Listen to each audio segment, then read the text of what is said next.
안녕하세요. 저는 루리안싱이라고 합니다. 중국 쓰촨성 청도에서 나고 자랐고 지금은 세계적으로 유명한 전기차 배터리 업체 진출을 돕는 투자 자문가로 일하고 있습니다. 원래는 중국 안에서만 활동해도 충분히 큰 돈을 벌 수 있으리라 믿었는데 세계 시장을 무시할 수 없다는 판단이 들어 최근 한국 진출 사업을 맡게 되었습니다. 그런데 저는 늘 중국이 최고라고 생각해왔고 한국 같은 작은 나라가 감히 중국의 위상을 넘본다고는 생각조차 못했습니다. 이 일을 시작하기 전까지는 말입니다. 요즘 중국 내부에서 이제는 무조건 한국에 들어가야 한다는 얘기가 심심치 않게 들려옵니다. 저는 처음엔 그런 헛소리를 코웃음 치면서 대꾸했습니다. 한국, 고작 그런 나라가 뭐가 대단하다고? 저는 늘 그렇게 말했습니다. 중국이야말로 대국이고 한국은 모든 걸 중국에서 베껴가려 애쓰는 나라라고 여기고 있었으니까요. 그런데 최근 언론들은 한국이 미국 시장에서 전기차와 배터리 분야에서 우뚝 서고 있고 유럽에서도 한국 기업들이 투자 확장을 통해 시장을 휩쓸고 있다는 보도를 쏟아내고 있습니다. 특히 한국 대기업들이 미국 IRA를 발판 삼아 현지 공장을 공격적으로 지어 점유율을 확대하고 있다 합니다. 중국 내 일각에서조차 한국의 배터리 공장이나 전기차 공장을 짓고 메이드 인 코리아 라벨을 붙여야 관세나 규제를 피할 수 있다는 말이 나올 정도로 지금은 한국이라는 나라가 중국에게 뜻밖의 문턱이 되고 있습니다. 이런 걸 보면 좀 통탄스럽기도 하고 모멸감도 드는 게 솔직한 제 심정이었습니다. 그런데 저는 어찌된 영문인지 상부로부터 한국 진출 프로젝트를 기획하라는 지시를 받았습니다. 상부에서는 한국에서 공장을 짓든 기업을 사들이든 어떻게든 한국 시장을 뚫고 미국과 유럽으로 수출기를 열어야 한다면서 제게 마치 원대한 사명을 주듯 프로젝트를 전담하라고 하더군요. 물론 전담 자문가에게는 막대한 인센티브도 따른다 했습니다. 저는 그 말에 솔깃했지만 한편으로는 그게 정말 말이 되는가 싶었습니다. 아시다시피 저는 늘 한국을 깔보면서 살아왔고 배터리나 전기차 기술도 결국 중국이 더 뛰어난데 대체 왜 저들은 한국의 이름이 필요하다고 아우성인지 이해가 안 갔습니다. 그러다 이 프로젝트를 맡고 나니 주위에서 온갖 뉴스 자료들을 쏟아내주더군요. 중국의 유명 매체들은 한국 BYD 딜러만 가동 소식, 한국이 중국 전기차를 아직 받아들일 준비가 안 되어 있다는 보도, 그리고 중국 입장에서 우리 기술이 최고지만 미국이나 한국은 괜히 규제로 방해만 하고 있다는 식의 논조를 잔뜩 뿌리고 있었습니다. 반대로 한국의 언론 매체들은 중국 기업들이 한국에서 제조만 해서 미국이나 유럽 수출 시 관세 이익을 얻으려 한다라는 분석을 하더군요. 예전에 중국이라면 제가 그래서 뭐 어쩌라고라며 넘겼겠지만 이제 중국도 국제 정세에 제약이 워낙 많아졌습니다. 특히 미국이 반도체와 기술 전쟁을 운운하며 중국 기업들의 불이익을 주니까 중국 내부에서도 서둘러 한국을 우회 루트로 삼으려는 움직임이 거세졌습니다. 저는 배터리 시장에 대해서도 잘 몰랐습니다. 그냥 전기차가 중국에서 데이트를 치고 있고 중국 정부가 엄청난 보조금을 준다는 정도로만 알고 있었을 뿐입니다. 그런데 실제로 공부를 해보니 한국의 배터리 3사라 불리는 회사들이 이미 글로벌 시장을 선도하고 있다는 걸 깨닫게 되었습니다. 한국 업체들이 전기차 부품 수주를 싹쓸이하고 미국 현지 공장도 빠르게 확충하며 시장 지배력을 키우고 있었던 것이죠. 전기차 시장에서 중국이 절대적인 내수 규모와 보조금 정책으로 큰 자국 브랜드를 키워낸 것은 사실입니다. 하지만 정작 해외로 나가려면 미국 관세, 유럽 규제 등 온갖 벽이 가로막히니 우리는 더 이상 물량 공세만으로 해결이 안 되는 형국이 된 셈이었습니다. 그런데도 저는 계속 제 안에서 이런 마음이 들었습니다. 한국이 뭔데? 어차피 중국에 비해 국토도 작고 인구도 훨씬 적고 경제 규모도 중국에 못 미치지 않는가. 게다가 대중국 의존이 큰 나라라더니 어떻게 우리를 넘보나. 저는 그런 오만한 생각을 떨칠 수가 없었습니다. 그래서 일부러 한국 기업 사람들과 접촉할 때마다 중국이 세계 최대 전기차 생산국이고 배터리 기술도 우리가 앞서 있다고 떠벌렸습니다. 제 말에 한국인들은 대체로 웃으며 글쎄요. 시장 논리가 그리 단순한 건 아니랍니다 정도로만 대답했고 어쩐지 저를 무시하는 태도 같았습니다. 저도 속으로 분하긴 했지만 그래도 아직은 중국 대기업 명함을 들고 있는 제가 갑이라고 여겨서인지 큰 소리를 쳤죠. 시간이 지나며 한국에 대한 흥미로운 소문들이 들려왔습니다. 한국이 이제는 K컬처로 전 세계인의 주목을 받게 되면서 문화상품뿐 아니라 실제 제조 분야에서도 긍정적인 이미지를 획득해가고 있다는 것입니다. 특히 미국에서 메이드 인 차이나 제품에 반감을 가진 소비자들이 꽤 많지만 메이드 인 코리아는 오히려 신뢰도로 이어진다는 얘기가 나왔습니다. 저는 언론 기사에서 이 대목을 보고 비웃었습니다. 중국제라고 하면 믿지 못하겠다고. 그건 오래된 서방의 편견일 뿐이야. 그들은 그냥 중국이 커지는 게 싫어. 괜히 트집 잡는 거라고. 저는 늘 이렇게 생각했습니다. 하지만 프로젝트를 추진하는 과정에서 미국이 IRA라고 불리는 인플레이션 감축 법을 내세워서 중국산 제품의 높은 관세와 강력한 규제를 매기고 있고, 이를 우회하기 위해서는 한국 생산 라벨이 필요하다는 사실을 자주 듣게 되었습니다. 심지어 저희 회사 임원들은 한국에 공장을 지어야 중국 배터리를 미국에 수출할 수 있다라고 노골적으로 이야기했습니다. 저야 왜 한국이 필요한데? 라고 반문했지만 이미 임원들은 정부 관계자나 각종 로비스트들과 대화를 마쳤는지 어쩔 수 없는 현실이야. 선택지가 없어라는 반응이었습니다. 이렇게 해서 제가 맡은 임무는 한마디로 어떻게든 한국에서 신규 공장을 세우거나 기존 기업과 협업해서 메이드 인 코리아 형태로 제품을 만들어 미국이나 유럽을 수출하는 통로를 마련하라는 것입니다. 저는 처음엔 매우 자존심이 상했지만 돈이 걸린 일이라면 뭐든지 해야 하는 입장이 되었으니 마지못해 수락했습니다. 그리고 한국으로 직접 건너가 현지 실무자들과 접촉하게 되었습니다. 한국에 도착한 날, 저는 솔직히 만만하게 봤습니다. 한국 하면 몇몇 번화가나 관광지 빼고는 특별할 거 없을 거라고 생각했습니다. 헌데 막상 인천공항에 내려서 서울 시내로 들어가는 길에 본 도시, 풍경과 인프라는 생각보다 훨씬 깔끔하고 발전된 모습을 하고 있었습니다. 물론 제가 사는 청두도 대도시지만 저는 괜히 서울을 얕잡아 보려 애썼습니다. 그렇다 해도 베이징, 상하이에 비하면 이건 뭐 별거 아니지라고 속으로 중얼댔습니다. 한국 기업 담당자들을 만나러 가니 일정이 빡빡하게 잡혀 있었습니다. 그들은 매우 체계적으로 미팅을 준비했고 저에게 프레젠테이션 자료를 건네며 배터리 부품 공급망부터 미국 수출 시 발생할 관세 문제, 그리고 현지 생산 자격 등을 구체적으로 설명해줬습니다. 저는 중국이야말로 제조 대국이니 이런 거야 아무것도 아니겠지라고 생각했는데 막상 한국 기업들이 보여주는 데이터는 놀라웠습니다. 미국 내 배터리 시장 전망부터 유럽 전기차 판매량 추세, 그리고 중국산 부품 의존율이 낮아야만 무역 규제에서 살아남을 수 있다는 근거 등을 아주 조목조목 짚었습니다. 저는 애써 담담한 척 우리가 중국에서 이미 배터리 시장 1위 아니냐, 한국 업체들이야 겨우 국내에서나 통하는 거 아니냐라고 물었습니다. 그러자 한국인 실무자는 글쎄요.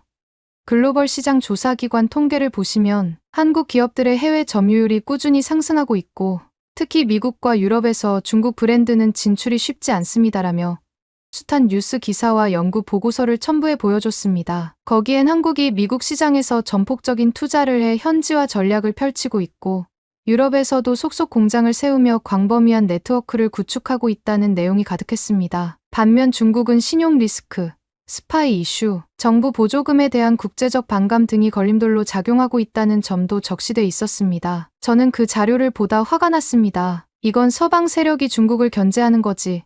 한국이 잘나서가 아니야. 한국은 결국 우리가 키워준 시장에서 덕을 보는 거라고 라고 소리치고 싶은 걸 억눌렀습니다. 그런데 회의가 끝난 뒤 어떤 한국 엔지니어가 저를 다가와 조용히 말했습니다. 중국도 기술력 자체가 아주 낮지는 않지만 미국이든 유럽이든 이제는 중국 기술을 의심하는 목소리가 커지고 있습니다. 한국은 그에 비해 신뢰를 얻고 있기 때문에 반사이익도 얻는 거죠. 게다가 한국 배터리 기술도 이미 선두권입니다. 저는 이 말이 너무 거슬렸습니다. 중국이 언제부터 한국보다 못한 나라가 되었단 말인가. 하지만 제 생각과 달리 근래 중국 매체들조차도 분위기가 심상치 않음을 인정하고 있습니다. 예전에는 미국이든 유럽이든 결국 중국 제조 없이는 돌아갈 수 없다라는 자부심이 넘쳤지만 지금은 반도체부터 시작해 온갖 분야에서 중국이 제재를 당하고 있으며 전기차용 배터리에서도 규제 부담 때문에 탈출구를 찾아야 한다며 비명을 지르고 있습니다. 제 상부도 그래서 저를 한국에 파견한 거겠죠. 한국에 바짝 엎드려서라도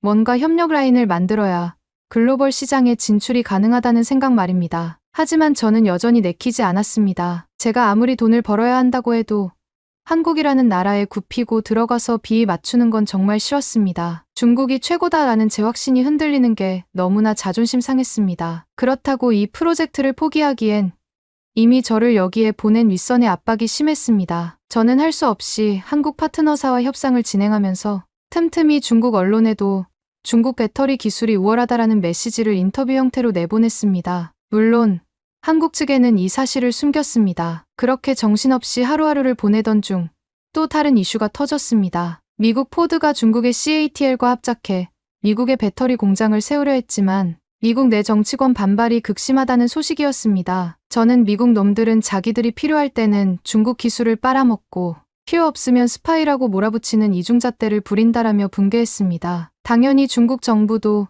우리가 미국의 스파이 취급을 받을 이유가 없다며 강력히 반발했고 그로 인해 CATL 쪽에서 미국 진출을 재검토한다는 이야기가 들려왔습니다. 그런데 이 사안이 한국에겐 호재라는 해석이 나왔습니다. 미국이 중국 배터리를 견제하면 한국 배터리 회사들이 반사이익을 얻을 수 있다는 분석을 내놓으며 한국 언론은 중국이 투자 철회하면 한국이 북미 시장을 독식할 수 있다고 호들갑을 떨고 있었습니다. 저는 이 보도를 보고 참 기가 막혔습니다. 아니, 한국이 무슨 힘이 있다고 그런 막대한 시장을 가져간다는 거지? 저는 부랴부랴 주변 정보를 더 모았습니다. 그러다 보니 실제로 한국 업체들은 미국 내 수주액이 천문학적으로 늘어나고 있고 장기적으로 수천조 원 규모의 배터리 시장에서 막대한 이득을 볼 거라는 예측이 있었다는 겁니다. 저는 그제서야 이건 만만치 않구나 싶었습니다. 중국의 CATL이나 BYD 같은 대기업이 미국 내에서 발을 잡지 못한다면 결국 한국의 그 빈자리를 빼앗길 수도 있다는 위기감이 제게도 스며들었습니다. 그렇다고 제가 갑자기 한국을 존경하거나 수긍하게 된 건 전혀 아니었습니다. 저는 계속해서 중국은 한국보다 국력도 크고 기술도 많다. 다만 서방 국가들이 중국을 견제하느라 편파적인 법과 규제를 만들어 우리를 가로막는 것뿐이다라고 주장했습니다. 이 점을 놓고 한국의 한 업계 관계자와 토론을 벌이다가 저는 엄청난 굴욕을 맛봐야 했습니다. 그 관계자는 국제 경제 전문 기사와 학계 논문들을 제게 보여주면서 자세히 설명했습니다. 물론 중국이 세계 공장이자 거대한 내수 시장인 건 맞습니다. 하지만 미국이나 유럽은 중국을 이제 리스크로 보는 분위기가 강합니다. 기술 유출 가능성,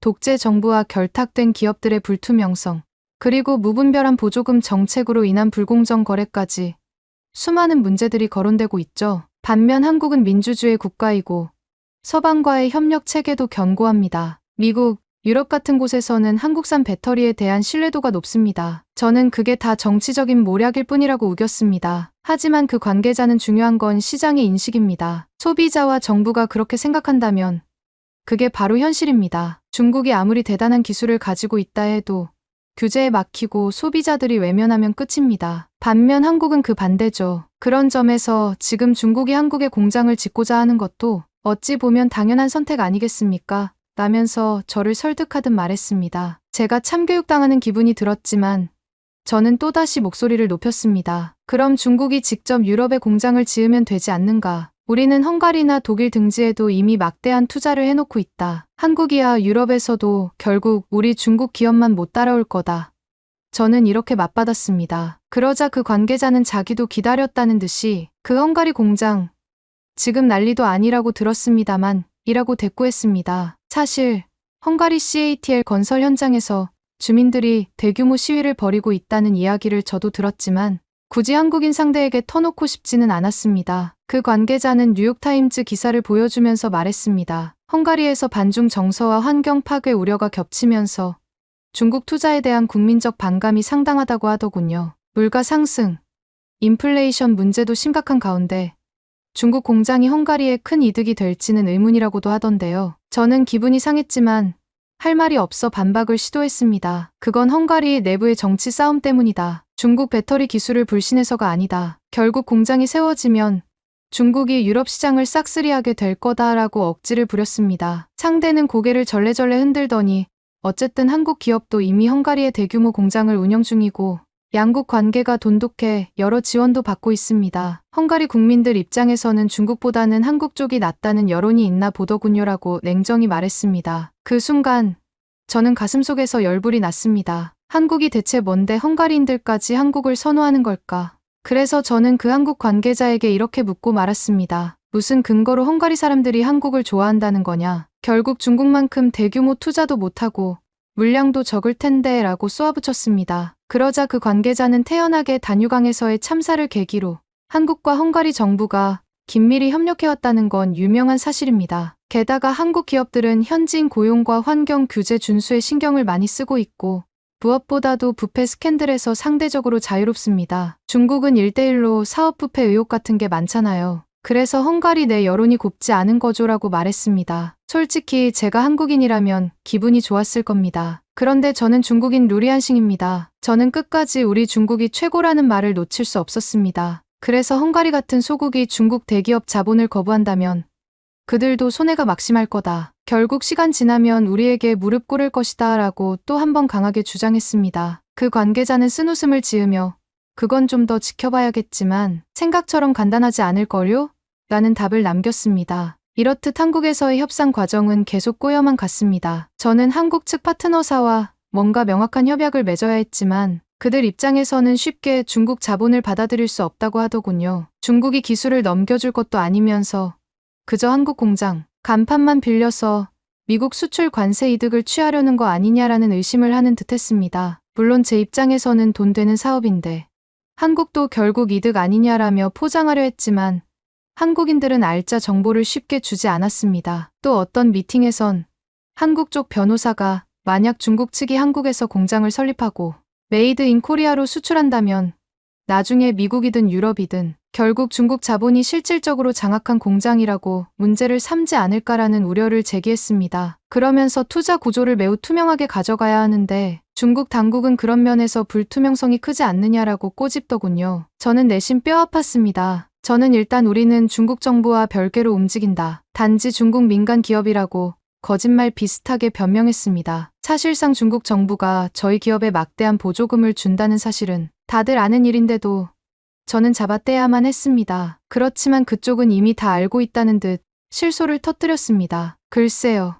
우리가 받아본 내부 자료에 따르면 귀사가 중국 공산당 서열 높은 인사들과 긴밀히 협업하고 있는 구조라던데요. 뉴스에 다 나오던데요.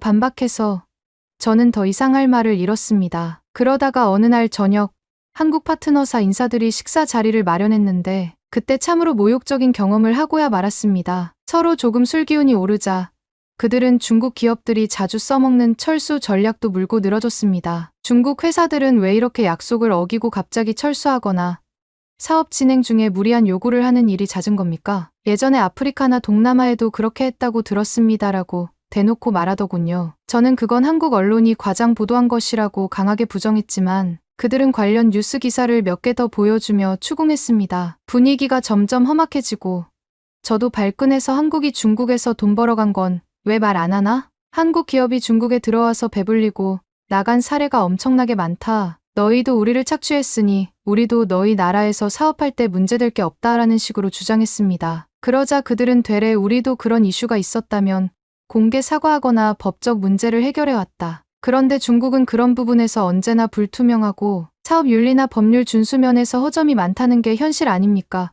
라고 반박했습니다. 순간 제가 할 말이 꼬였습니다. 이미 한국 언론은 중국의 짝퉁, 문제, 불투명한 재정, 무분별한 정부 개입 등 각종 부정적 이슈를 크게 보도해왔고 전 세계가 이런 문제를 알게 되었습니다. 저는 그건 서방 언론이 중국을 흠집내려는 음모라고 우겨댔지만 그들은 별 설득력이 없다는 듯이 묵묵히 저를 바라봤습니다. 제 자신도 변명하면서 점점 초조해지고 체면이 말이 아니었습니다. 그렇게 협상 자리가 끝난 뒤 저는 한국인의 차가운 시선을 느껴야만 했습니다. 뭐랄까, 이들은 겉으론 공손하게 미소 짓지만 속으로는 중국이 빌붙으려 하는구나라고 생각하는 느낌이었달까. 저 역시 오기만 더 커졌습니다. 두고 봐라. 아무리 너희가 잘난 척해도 결국 중국 시장을 이길 수 없을 거야. 한국이 무슨 배터리 산업을 독점한다고 떠들어대도 우리 국력이 너희보다 월등한데 어련하겠냐는 생각을 떨칠 수 없었습니다. 그러던 와중에 외신에서 독일 폭스바겐이나 BMW, 그리고 메르세데스 벤츠 같은 완성차 업체가 중국 배터리 기업과도 손을 잡으면서 유럽 시장에 중국 배터리가 흘러들어간다는 보도가 나왔습니다. 저는 그걸 보고 봐라.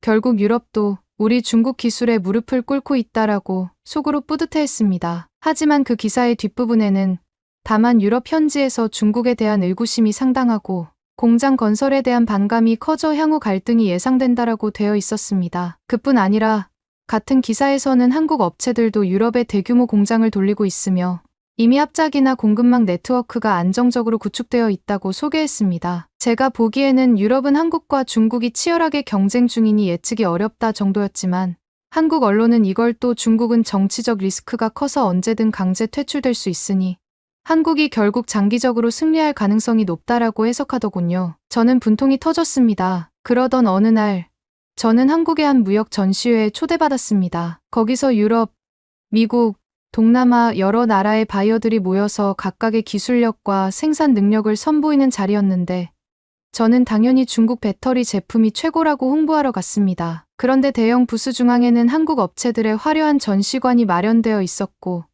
그들은 재생에너지와 친환경, 안전성, 그리고 혁신 기술을 강조하며 사람들의 관심을 한 몸에 받고 있었습니다. 미국, 독일, 프랑스, 이탈리아 등 다양한 국가의 바이어들이 한국 부스에 몰려들어 배터리 성능과 수명, 가격 경쟁력, 그리고 무엇보다도 안정적인 공급망에 대해 질의응답을 쏟아냈습니다. 저는 옆에서 이를 보고 혀를 내둘렀습니다. 이렇게까지 열광을 할 정도인가. 한편으로는 제 부스에는 상대적으로 발길이 뜸했습니다. 물론 CATL이나 BY 같은 이름값이 있는 대기업 부스는 나름대로 바이어들이 오가긴 했지만 직접 이야기를 들어보면 아무래도 미국이나 유럽 규제 때문에 선뜻 큰 계약을 체결하지 못하겠다는 태도가 역력했습니다. 심지어 어떤 바이어는 제게 이렇게 말했습니다. 중국 제품이 성능이 나쁜 것은 아니지만 우리가 미국에 수출할 때 관세가 걱정됩니다. 그리고 중국 공산당이 언제 어떤 정책을 내놓아 시장을 뒤흔들지 몰라서 부담스럽습니다. 오히려 가격이 좀 높아도 한국산이나 일본산 제품이 마음이 편합니다. 저는 이 말을 듣고 얼굴이 달아올랐습니다. 이건 말도 안 되는 편견이고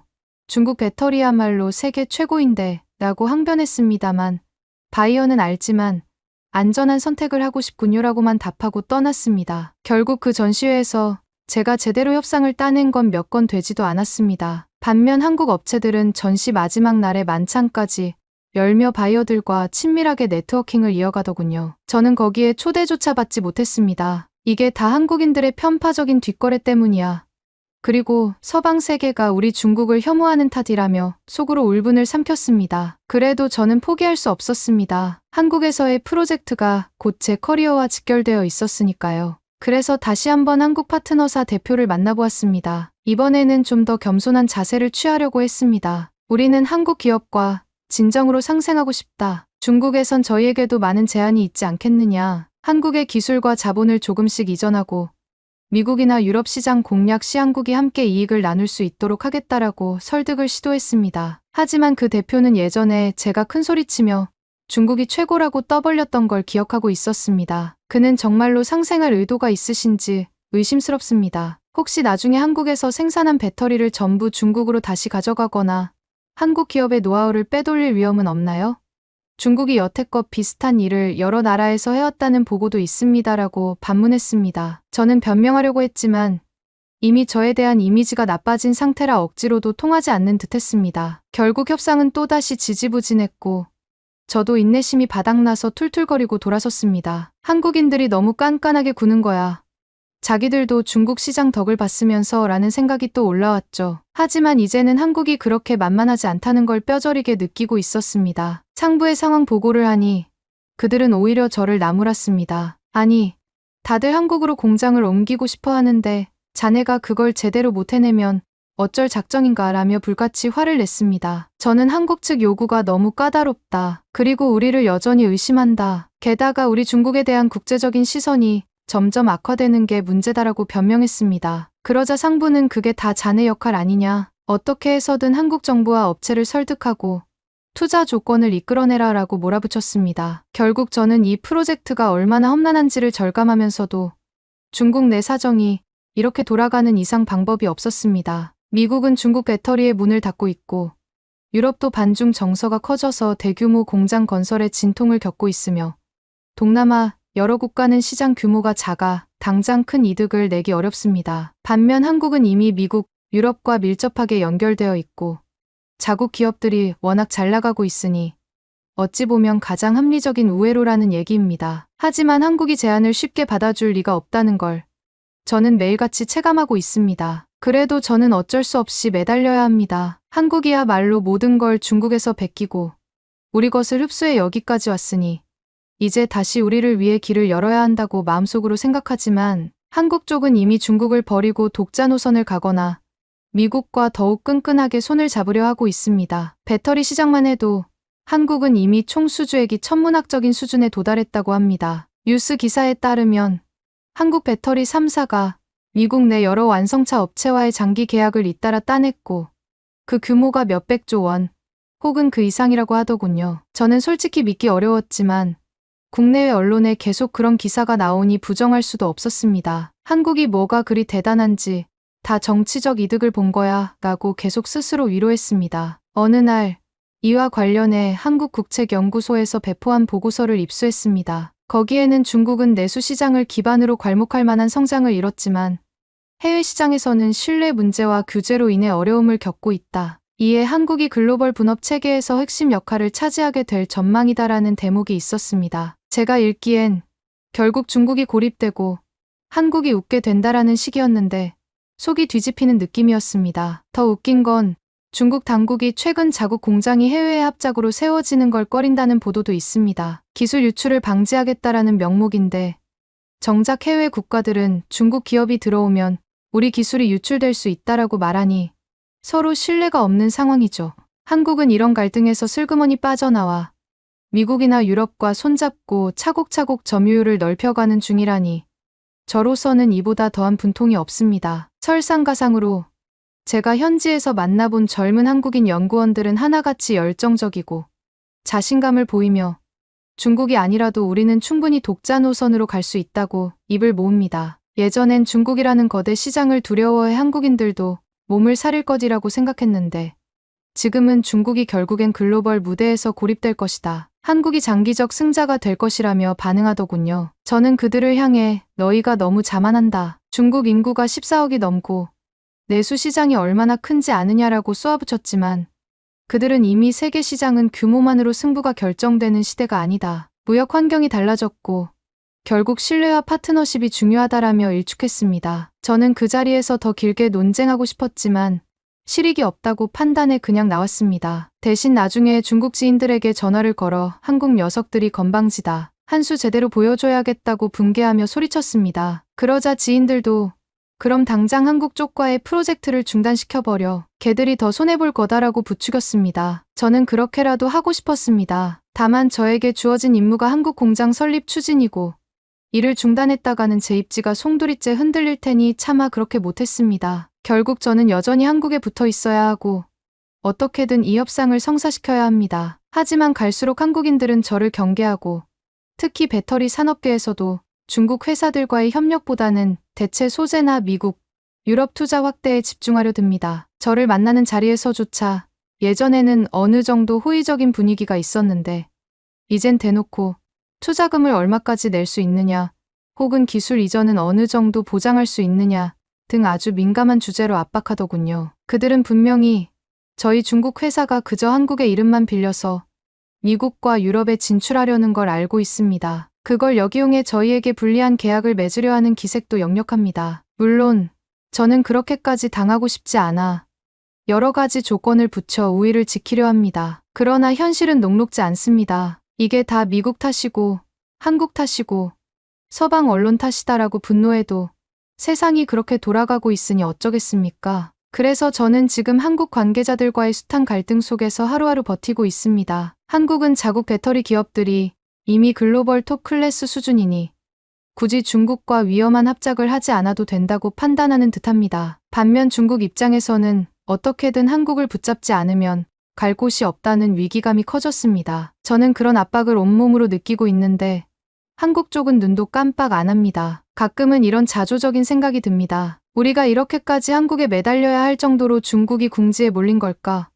하지만 그래도 저는 받아들일 수 없습니다. 제 자존심이 허락하질 않습니다. 한국은 늘 중국을 베껴서 살아남은 나라다. 역사와 문화도 결국 중국이 원조인데 이제 와서 뒤집어 엎는 듯이 행세하는 꼴이라니 어처구니 없다라는 생각을 떨칠 수가 없습니다. 최근에는 한국에서 중국산 전기차도 점점 품질이 좋아지고 가격이 싸서 위협적이긴 하다. 하지만 신뢰 문제 때문에 쉽게 구매하지 않는다라는 소비자 조사를 발표했다 합니다. 저는 그걸 보면서 결국 한국인들이 편견을 부리고 있고 정부도 중국을 막으려는 음모가 있다고 믿고 있습니다. 그들은 중국이 부품 하나라도 들여오면 규제라는 식의 정책을 쓰면서 어떻게든 한국 이름만 빌려 돈을 벌려는 중국 기업들을 걸러내는 것 같았습니다. 게다가 한국 언론들이 중국이 만약 헝가리나 독일 공장을 제대로 가동하기 전에 EU 차원의 규제가 생기면 난항이 예상된다거나 미국도 강경책을 이어갈 것이기에 결국 한국이 북미 시장의 최대 수혜자가 될 것이라고 보도할 때마다 저는 부글부글 끓는 화를 느꼈습니다. 하지만 어디에 분풀이할 곳도 없습니다. 제 상부나 동료들도 똑같은 뉴스를 보면서 이빨을 갈고 있으니까요. 점점 상황이 저를 조여오자 저는 한국에서 영향력 있는 정치인이나 관료를 돈으로 매수해서라도 길을 열어야 하나 고민도 했습니다. 사실 중국 스타일대로라면 적당히 유착 관계를 만들어 공사를 신속히 진행하는 방법도 생각해 볼 수 있었습니다. 하지만 한국에서는 그런 방식이 발각될 시 언론의 질타와 국민의 분노, 그리고 사법 처리가 불가피하다는 걸 알게 되었습니다. 이미 예전부터 한국은 정경유착 문제로 사회적 몸살을 앓다가 민감하게 이슈를 바라보는 환경이 조성되었다고 하더군요. 저는 속으로 한국도 부패가 없진 않을 텐데라고 비웃지만 그러다 걸리면 바로 사업이 끝장난다는 걸 생각하면 엄두가 안 납니다. 게다가 제가 최근 만난 한국의 한 변호사는 이렇게 말했습니다. 중국 기업이 만약 우리나라에서 비합리적인 방법으로 사업을 추진하거나 현지 근로자들을 착취하거나 환경 문제를 방치한다면 곧바로 사회적 파장을 일으킬 겁니다. 특히나 한국은 시민단체와 언론이 생각보다 강력하고 중국 자본에 대해 경계심이 큽니다. 결국 중국이 한국을 우회로로 삼아 해외로 진출하려 해도 한국에서조차 쉽지 않을 수 있습니다. 저는 그 말에 순간 아무 말도 하지 못했습니다. 사실 헝가리에서의 대규모 시위도 떠올랐고 중국식 보따리 투자가 더 이상 세계 어디에서도 마냥 환영받지 못한다는 현실이 떠올랐기 때문입니다. 하지만 저는 속으로 그래도 중국은 세계 2위 경제대국이다. 결국 다들 돈이 필요하면 우리에게 굽실거릴 거다라고 자위하며 결코 한국에게 굴복하지 않겠다는 다짐을 거듭했습니다. 또 중국은 미국의 규제가 심해지자 이제 미국 현지 건설보다는 한국의 공장을 세워 한국산 제품으로 관세를 피하려고 합니다. 이건 제가 추진하는 프로젝트이기도 하니 부정할 길이 없습니다. 그럼에도 저는 끝까지 한국은 결국 우리 중국의 추종자일 뿐이라는 말을 외치며 자존심을 굽히지 않고 있습니다. 며칠 후 한국 배터리 업계 관계자들과 다시 협상을 시도했는데 이번에는 그들이 노골적으로 귀사해서 기술 이전 부분을 확실히 하고 환경 및 안전 규정 준수, 현지인 고용 비율 등을 약속하지 않는다면 불가능합니다. 아니면 우리가 외국인투자위원회나 산업부를 통해 중국 자본 유치 허가 자체를 막을지도 모릅니다라고 압박했습니다. 저는 당황스러웠습니다. 한국 쪽에서 아예 우리를 쫓아낼 수도 있다는 경고였으니까요. 하지만 저는 저대로 물러서지 않았습니다. 그렇다면 투자 금액을 줄이고 다른 동남아 국가로 돌리겠다. 한국이 스스로 기회를 걷어차는 셈이라고 으름장을 놔봤습니다. 그러자 한국 쪽 담당자는 이미 우리는 미국 IRA 혜택과 유럽 시장 공략에 집중하고 있기에 굳이 중국 자본 없어도 됩니다. 물론 있으면 좋겠지만 그게 그리 절실하지는 않아요라고 받아쳤습니다. 저는 그 말에 더는 대꾸할 말이 없어서 고집스레 시간이 좀 더 필요하다며 자리를 떠났습니다. 그렇게 회의실을 나오며 저는 느꼈습니다. 이거 우리가 크게 잘못하면 정말 아무것도 못하고 철수해야 할 수도 있겠는데 하지만 그래도 제 머릿속은 부정과 자존심으로 가득합니다. 한국이 뭔데 우릴 자꾸 거부해? 우리의 자본과 기술이 없으면 한국 따위는 곧 도태될 거야 라고 투덜대며 말입니다. 이미 중국 내부 언론도 한국이 전 세계 전기차 시장에서 핵심 공급망을 쥐고 있다. 만약 중국이 진출 통로로 한국과 협조하지 못하면 결국 미국과 유럽 공략은 멀어진다라는 분위기를 내고 있습니다. 이럴수록 저는 괜히 더 울컥해. 한국이 뭘 잘났다고. 이건 모두 서방이 중국을 견제하기 위해 만들어 놓은 인위적 상황이지. 한국의 능력 때문은 아니야. 라고 계속 이야기했습니다. 그런데 현실적으로 제가 이 억지 주장을 내세우면 내세울수록 한국 쪽 인사들은 제게 등을 돌립니다. 왜냐하면 중국은 늘 지네가 최고라면서 우리에게 필요한 부분만 빼가려고 하고 협력다운 협력을 하지 않으니까 그렇게 대화가 안 되니 어쩔 수 없죠라는 식입니다. 심지어 어떤 한국인 전문가가 회의 중에 제게 이런 얘기를 직접 했습니다. 중국이 발전해온 건 인정하지만 지금 상황이 급변했습니다. 한국도 자립 능력을 키웠고 서방과의 협력을 통해 글로벌 시장에서 존재감을 발휘하고 있어요. 이제 와서 중국이 한국을 만만히 보고 들어오려 한다면 착각이 심하신 겁니다. 라는 굴욕적인 말만 들었습니다. 그래서 지금 이 순간에도 저는 한국 측에 공장 부지 빨리 제공하라. 조세 혜택 높이라. 자국 기업과 기술 협력은 중국이 주도하겠다 같은 온갖 요구를 하고 있습니다. 물론 그들이 쉽게 받아주지 않아 난항이 이어지고 미팅 때마다 망신을 당하기 일쑤입니다. 그럼에도 전 절대로 물러서지 않을 겁니다. 누가 뭐라 해도 중국이 최고다. 한국은 결국 중국을 흉내내는 나라일 뿐이다라고 우기고 있을 것입니다. 모두가 제가 우스꽝스럽다고 손가락질해도 상관없습니다. 저는 오로지 중국의 위대함만 믿습니다. 제가 이 프로젝트를 완수하든 못하든 한국인들이 뭐라 비웃든 저는 절대 바뀌지 않을 겁니다. 중국이 전 세계를 제패할 날이 언젠가는 올 테니까요. 그리고 그때 한국이 무릎 꿇을 거라고 저는 굳게 믿고 또 믿습니다. 감사합니다. 두 번째 사연 바로 시작하겠습니다. 안녕하세요. 저는 중국에서 태어나 자라면서 누구보다도 엘리트 코스를 밟아온 마링이라고 합니다. 저희 집안은 중국에서도 손에 꼽히는 부유층이자 학벌 가문으로 어릴 때부터 최고의 교육과 최고 수준의 지원을 받으며 자랐습니다. 주변 사람들은 저를 향해 어린 천재라고 부르며 칭찬을 아끼지 않았고 저는 그런 환경 속에서 중국이 곧 세계 최고다라는 믿음을 자연스럽게 키워왔습니다. 제게 있어 아시아라는 단어는 중국과 거의 동일한 의미였습니다. 한국이나 일본 혹은 동남아 국가들이 있다는 사실은 알았지만 그 나라들은 저희 중국에 비해 규모나 영향력이 훨씬 작다고 생각해왔습니다. 특히 한국은 그저 지리적으로 중국 가까이에 위치한 작은 나라일 뿐 역사적으로나 문화적으로나 저희가 한 수 위라는 인식을 갖고 있었습니다. 늘 중국이 아시아를 대표한다. 나머지 나라들은 뒤따라오다가 중국 문화를 베껴가기 급급하다라고 믿었지요. 그런 저에게 프랑스로 유학 가라는 제안이 왔을 때 저는 솔직히 크게 망설이지 않았습니다.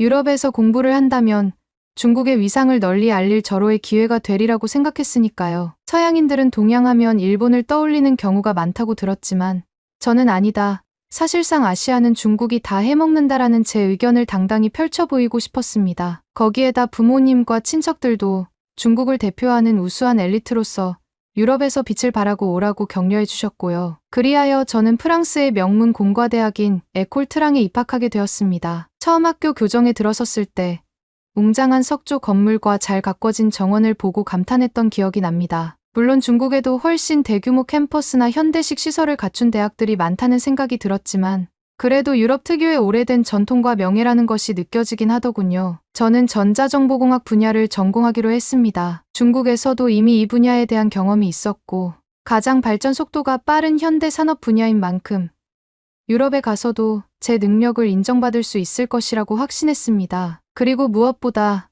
제 마음 한구석에는 중국이 이런 기술들을 사실상 다 앞서가고 있는데 굳이 유럽이 배울 만한 게 있을까 하는 우월감이 자리 잡고 있었습니다. 한마디로 저는 제가 곧 중국의 미래이자 아시아를 통째로 대표하는 인재라고 생각했던 거죠. 그런데 수업 첫날부터 제가 예상치 못한 이야기가 쏟아졌습니다. 현지 프랑스인 친구들뿐 아니라 독일에서 온 교환학생, 이탈리아, 스페인 등 여러 나라에서 온 학생들이 모여서 기술 관련 뉴스를 나누는데 자꾸 한국이라는 이름이 오르내리는 겁니다. 누군가 최근 전자제품 시장에서는 한국 브랜드가 가장 믿음이 간다고 말하거나 다른 이가 스마트폰이나 TV 같은 가전은 한국에서 사야 고장이 안 난다고 덧붙이기도 했습니다. 솔직히 말하자면 저는 그들이 한국은 중국보다 훨씬 뒤처진 나라 아닐까라고 생각할 줄 알았기에 그런 칭찬이 한두 번이 아니라 계속 들리자 당황스러웠습니다. 그래도 처음에는 가만히 있지 않았습니다. 그 자리에서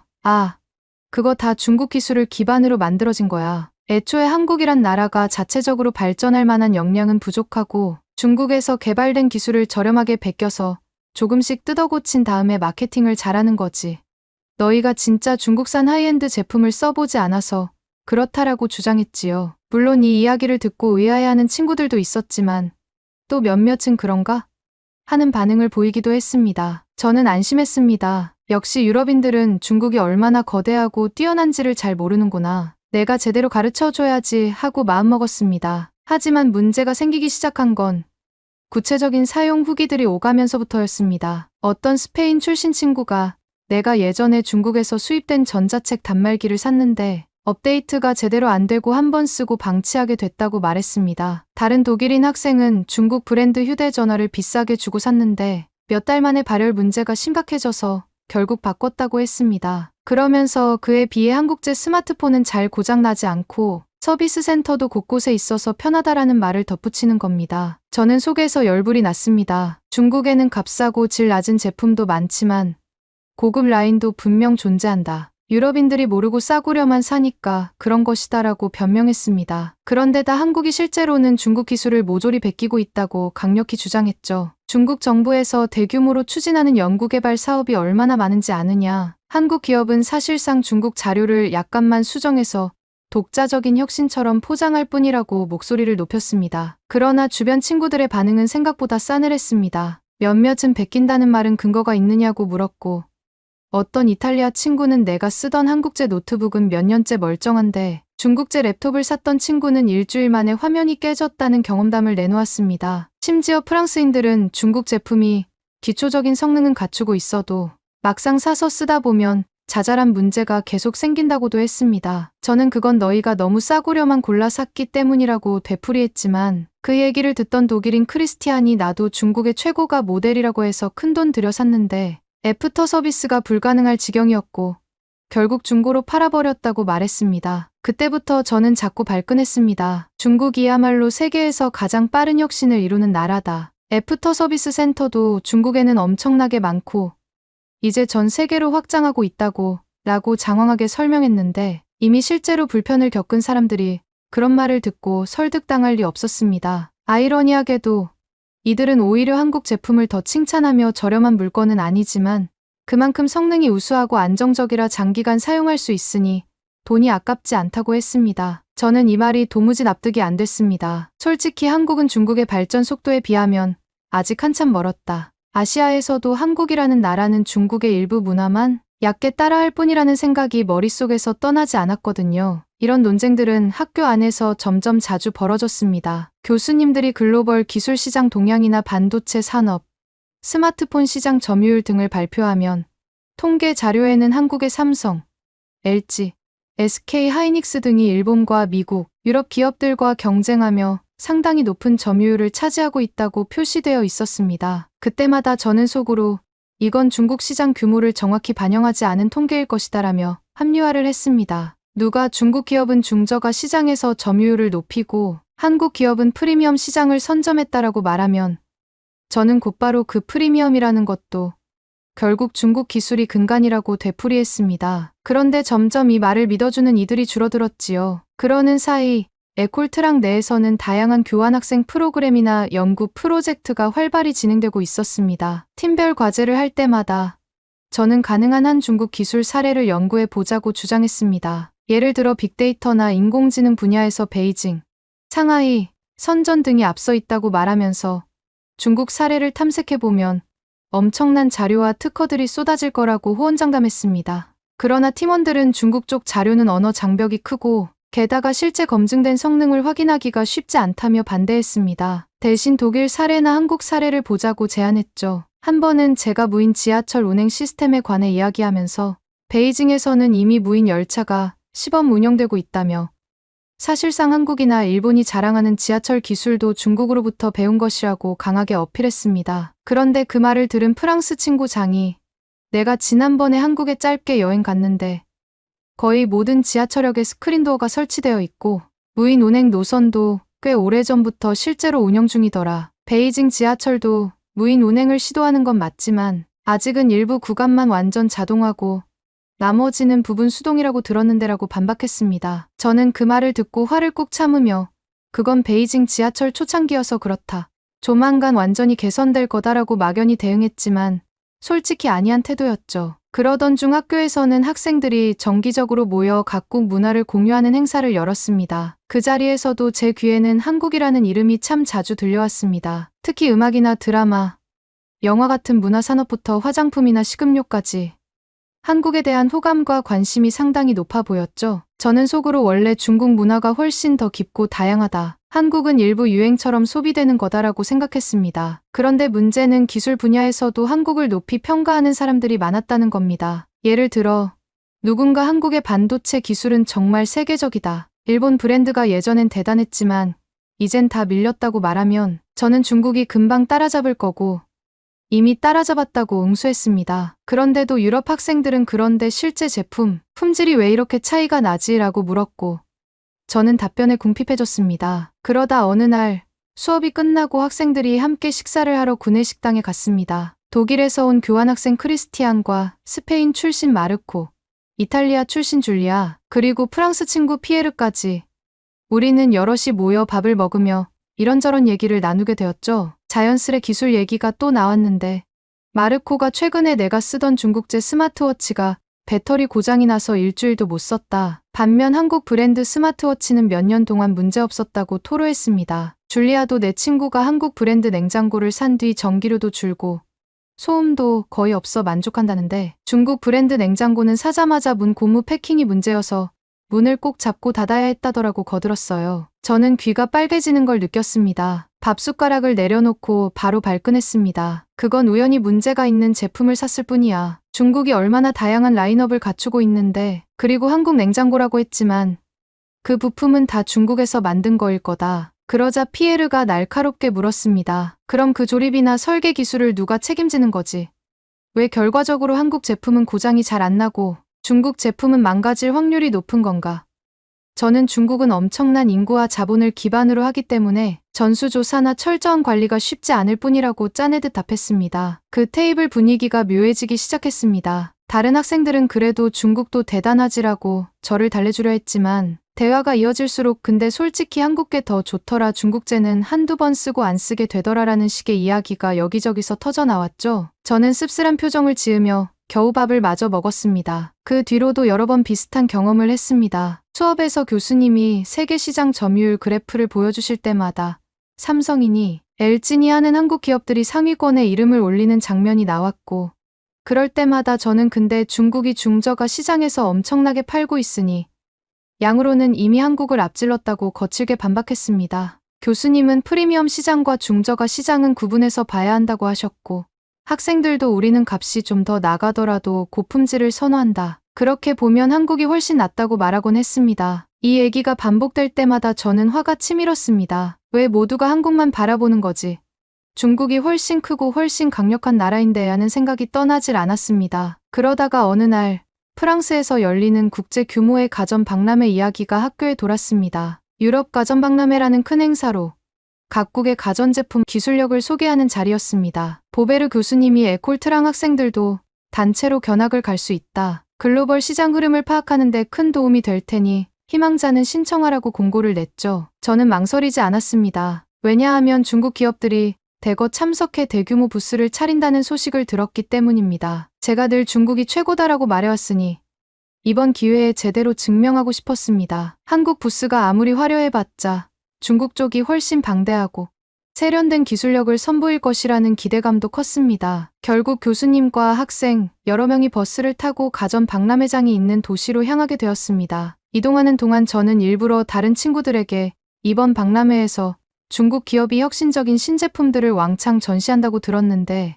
확실히 한국보다 앞선 면모를 확인하게 될 거야. 너희도 가서 보면 깜짝 놀라겠지 하고 계속 떠벌렸습니다. 사실 어느 정도는 제 스스로를 안심시키는 말이었죠. 박람회장은 매우 넓고 수많은 부스가 빼곡히 들어서 있었습니다. 여러 나라가 참가했는데 먼저 우리 일행은 독일 부스와 프랑스 부스를 쭉 둘러보고 나서 한국 기업들이 모인 구역으로 향했습니다. 한국 부스는 생각보다 꽤 컸고 사람들이 몰려 있었습니다. 저는 속으로 사람만 많을 뿐이지 어디 얼마나 대단한지 보자라고 생각하며 따라갔습니다. 그런데 들어서는 순간부터 살짝 당황스러웠습니다. 가정용 로봇 청소기와 냉장고, 세탁기, 에어컨 등 다양한 생활가전을 스마트홈이라는 컨셉으로 연결해놓고 인공지능, 음성인식 기능까지 갖춘 채 시연하고 있었습니다. 관람객들이 이것저것 체험해보면서 이 정도면 집안일이 정말 편해지겠다고 감탄을 연발하는 모습을 보니 저도 모르게 약간 기가 죽었습니다. 그래도 저는 옆에서 이건 중국에서도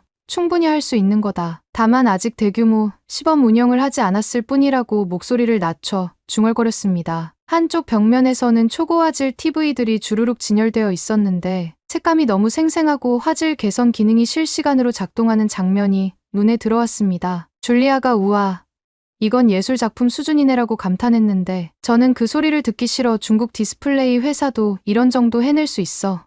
오히려 가격 대비 스펙은 중국이 더 낫지 않을까라고 틱틱댔습니다. 피에르는 그러면 중국 부스에 가서 직접 비교해보자고 했고, 저는 좋아.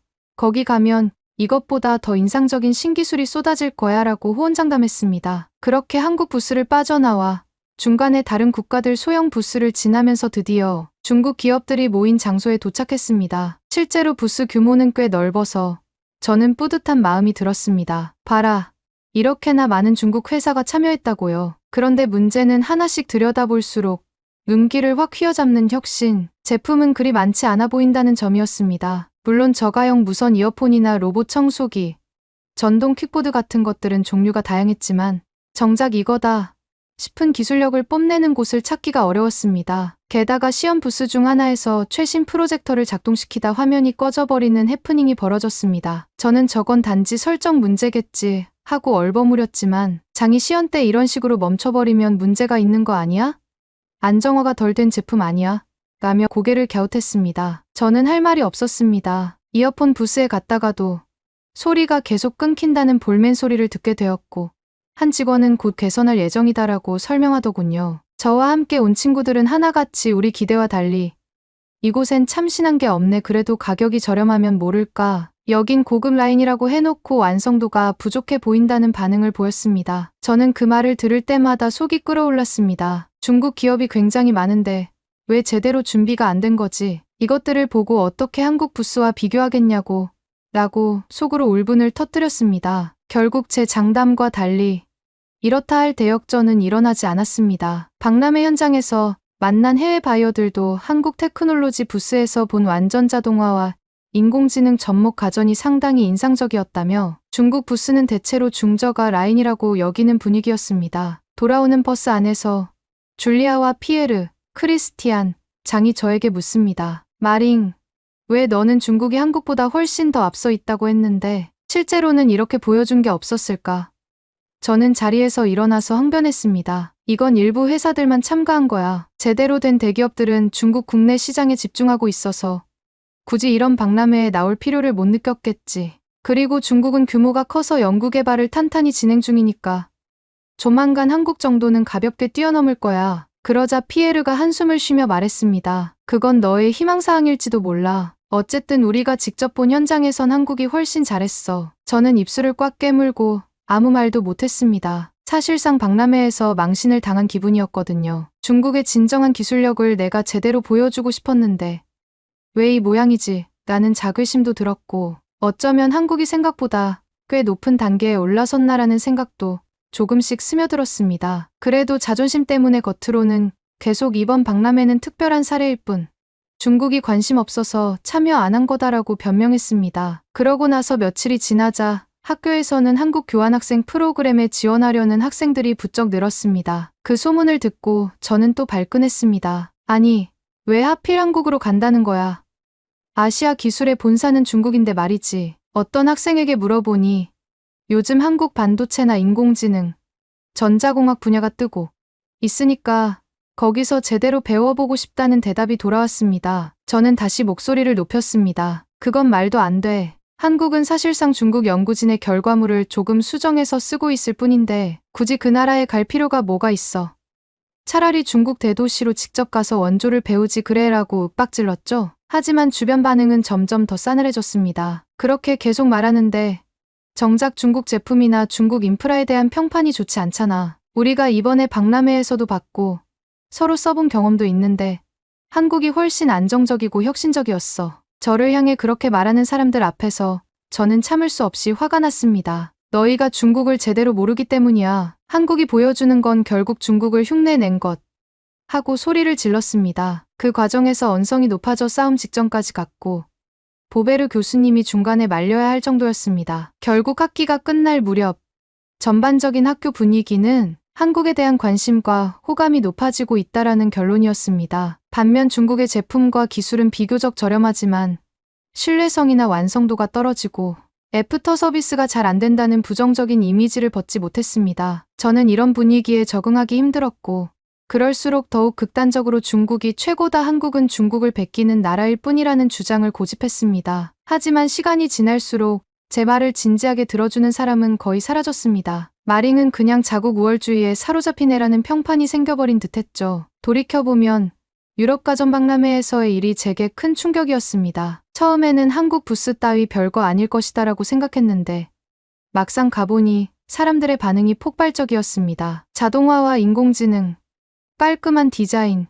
그리고 튼튼하고 고장도 잘 안 나는 제품들을 현장에서 보여주니 관람객들이 한결같이 호평을 했습니다. 반면 정작 중국 부스에서는 설익은 시연이나 저렴한 제품들만 가득하고 이렇다 할 눈부신 혁신을 찾기 어려웠습니다. 제가 그토록 찬양하던 중국 최첨단 기술은 어디에도 없었습니다. 그 현장에서 느낀 패배감과 무기력함이란 정말 말로 표현하기 어려울 정도입니다. 이제 학기가 끝나고 저는 다시 중국으로 돌아갈 준비를 하게 되었습니다. 돌아가기 전 기숙사 방에서 짐을 싸면서 여러 생각이 들더군요. 어쩌면 내가 너무 어릴 때부터 중국이 최고라는 말을 반복해서 들어오다 보니 다른 가능성을 받아들이지 않았던 걸지도 모른다라는 자각 말입니다. 물론 저는 지금도 중국이 세계에서 가장 거대한 시장을 지니고 있고 빠른 성장 잠재력이 있다고 믿습니다. 그러나 적어도 한국은 아직 미개하다거나 한국이 중국 것을 전부 베껴간다는 식의 무조건적 비난은 이제 제 자신도 그 설득력을 확신하지 못하게 됐습니다. 하지만 그렇다고 해서